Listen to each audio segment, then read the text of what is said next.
All right, welcome to the first in what are going to be many videos that I make for supplementary purposes or to give you material that we're not covering in class in particular. And this first segment of several of these videos will be mathematically oriented. So we'll call these math tidbits. And we'll enumerate them and what have you. They all will present to you topics that are of importance, some of which will largely be review for many, some of which will be new stuff or new ways of thinking about things and so forth. So we'll call this Math Tidbits number 1. And the subject of this is going to be an intro to vectors. I find in my teaching that historically mileage has varied substantially among the students in classical physics. Some have done a few things geometrically with vectors, but not a whole lot. Did some things maybe thinking about things like projectile motion as being two-dimensional and maybe sometimes using vectors, but not really. And others have a very extensive use of vectors in the various forms and representations, and also for doing calculus on vectors, perhaps. All of these topics we're going to touch on, though, because of the importance of vectors fundamentally for physics. Most, or at least many, of the quantities that are most interesting in physics are vector quantities like forces and so forth. And so it's really important to have the mathematical language down. So if you've seen vectors before and have used them extensively, bear with me. If you are new to them, entirely new, that's great. This is exactly what this is intended for. So the first thing that anyone ever is told about vectors is that they're quantities that have a direction and a magnitude, right? So we can draw a set of coordinate axes, which is always very important to do, x and y, and then let's say that vector A is oriented, and we usually will orient vector A with respect to, or any vector with respect to the x-axis, and measure angles counterclockwise is the traditional way of dealing with vectors in this representation. So vector A is drawn here, although it doesn't reside here. We can move vectors around. That's a really important property of vectors, is that we can move them from place to place. And because we can move them from place to place, we have a method of adding them geometrically where we actually use their portability.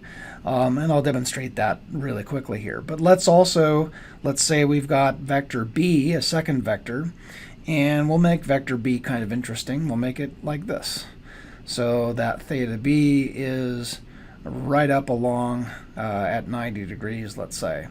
But again, the quantity doesn't matter, and I'm going to make vector B really long. Okay, so the magnitude of the vector is represented by the length, and the angle by the angle. We can do a number of things with vectors. We can add them together, we can subtract them, we can multiply them by each other. There are two different kinds of products that we make with vectors that we'll have to deal with in a separate video. And we can multiply them by a scalar, that is, by a quantity that is simply a number and does not have a direction, so has the effect only of either inverting the direction directly and or adding to its length or subtracting from its length. That is, multiplying its length by some factor greater than 1 or multiplying its length by some factor less than 1 in magnitude. We'll talk about all of those things in the next few minutes. So if I want to add A to B, I can form the sum, call it C equals A plus B. I can do that by A is my first vector, so I can draw A here, and again, I can draw it anywhere in the universe, right? I can draw it in Pluto, although my arms aren't that long. If I take A and I add A to B, well, adding A to B means I take the tail of B and put it at the tip of A. And then the resultant, I will utilize a red pen for the resultant. And so there it is, poorly drawn. There's vector C.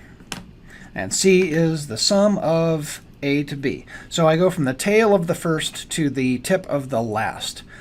So C equals A plus B has been demonstrated for you. Now I can add another vector, if you like. I can add a vector D. So let's make a little vector D like this, and I can add that to the end of C. So if I do that, there's D. And now the overall resultant, and I'm going to pick another color here. Might be difficult to see on the camera, but this is pink. I go from the beginning, the tail of the first, to the tip of the last, and there is my vector F. So vector F is equal to C plus D. But I could also write this as F equals A plus B plus D. And what we've got there now is actually running me towards a further distinction that we'll want to make, a further property of vector addition that we'll want to make, and that is the associative property that we'll have to demonstrate. But so two properties that are important right now are the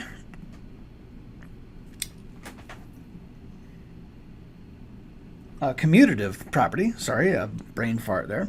The commutative property says that if I take B plus A, I also need to get C. So let's just see if that works out. Okay, so B is my first vector. There's B. And if I draw A, roughly the same as I had before, there's A. And so C should be this vector here. And you can see that, yes, indeed, I've got the same vector going on, right? No, I didn't do these things to scale. But nevertheless, there is the commutative property for vector addition. So commutative property here, just like regular old garden variety numbers that you're used to. Okay, so they commute. So vector addition does commute. I also can form this vector A plus the quantity B plus D if I want to. All right, and if I do that, then let's look at what happens. So I've got vector B roughly like that. I've got vector D roughly like that. The resultant of B plus D is this. I now want to add that to vector A. Well, vector A was kind of like that. So there's A. And if I want to form the resultant there of that addition, I get something. As you look, go ahead and look up above. I can see that's the same. Okay, so indeed F equals the quantity A plus B, then add D, or the quantity B plus D added to A. So that is what we would call the associative property. So that holds. Okay, so for vector addition, both the commutative property and the associative property hold. Let's also define vector subtraction. So if we're going to define vector subtraction, we want to say, all right, vector G equals A minus B. So if g equals a minus b, how do we form that? Well, a is my first vector again, so I'm going to draw it out. And now I'm going to subtract b, which means I take from the tip of a, I take the tail of b, and I run b the other way. So that when I form that resultant g, it looks something like this. So there's vector subtraction. I put a big minus sign in front of b because that's what I've done. I've added negative b to a. That's the same thing as subtraction, right? Now, what about the vector b minus a? All right, again, this is nothing terribly new for some of you, maybe rusty stuff that you haven't done for a long time for others, and that's fine. If I want to take b minus a, I'm going to take vector b. So there's vector b. And I'm going to subtract a, which means I invert a. And now I'm going to add this together. Since b was the first one, I put the tail of the resultant here. And this is minus g. Right? Okay? And that's as you would expect. Okay? Let's call it h. H is the same as negative g. All right, so it anti-commutes, if you like. Subtraction does. A minus b is the opposite in direction to b minus a. Same length, but opposite in direction. Okay, so vector subtraction does not commute. In fact, it anti-commutes. All right, moving on to another slightly different subject. What about multiplication by a scalar? Okay, I've said that we're going to talk about multiplication by vectors, a vector times a vector, in a couple of different ways. We're going to do that in another video. But scalar multiplication, as I said, it lengthens or shortens a vector. So I can take vector A here, and it lies at angle theta A. And now I can say B equals some quantity Q times A. That's going to look like if Q is greater than 0, and if the magnitude of Q is greater than 1, then I'm going to get something that's the same direction as A but longer. So theta A equals theta B. Same direction, but it is somewhat longer, and longer by a factor Q. If Q is less than 0, and the magnitude of Q is greater than 1, then it gets longer, but inverts in its direction. So if C is equal to Q times A, and Q follows those properties, then C is going to be down along the same angle. So again, this angle here will be theta A. That's theta C, if you will. And here is vector C. It's longer than A is, and it's in the opposite direction. So sine of the scalar Q either keeps Q greater than 0 or inverts. That's if Q is less than 0, the direction. All right.